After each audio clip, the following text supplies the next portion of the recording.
ഭാഗ്യം ചെയ്ത ഒരാൾ വേറെ ഉണ്ടാകില്ല. ഈ വർഷത്തെ ഓണം ബമ്പർ എടുത്താൽ ഉറപ്പായും 1ാം സമ്മാനം അടിക്കും. പക്ഷെ വിധി, ലോട്ടറി എടുക്കാൻ എക്സൈസുകാർ സമ്മതിക്കുമെന്ന് തോന്നുന്നില്ല. ആലുവ സ്വദേശി സിയാദ വർഷങ്ങളായി രാസലഹരി ഉപയോഗിക്കുന്നു. ആലുവയിൽ രാസലഹരിക്കാണെങ്കിൽ വലിയ വില നൽകണമെന്ന്, കഞ്ചാവാണെങ്കിൽ ബംഗാളികളാണ് വിൽക്കുന്നതെന്ന്. വേറെ ഒന്നും ചിന്തിച്ചില്ല, നേരെ ബംഗളൂർക്ക് വണ്ടി കയറി. കയ്യിലുണ്ടായിരുന്ന പൈസ നുള്ളിപ്പെറുക്കി 10 ഗ്രാം മെത്താഫിറ്റമിന് ഓർഡർ ചെയ്തു. അതുമായി വരുമ്പോൾ വാളയാറിൽ വെച്ച് എക്സൈസ് പിടികൂടി. എക്സൈസുകാർ ചോദിച്ചപ്പോൾ തന്നെ പറഞ്ഞു, സാർ 10 ഗ്രാം തികച്ചുണ്ടെന്ന്.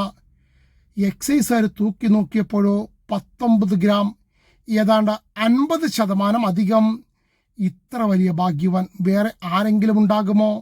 പക്ഷെ പറഞ്ഞിട്ട് കാര്യമില്ല, എല്ലാം വിധിയാണ്. നാട്ടിലെത്തിയിട്ട് ഇതൊന്ന് വലിക്കാമെന്ന് വെച്ചാണ് വണ്ടിയിൽ കയറിയത്.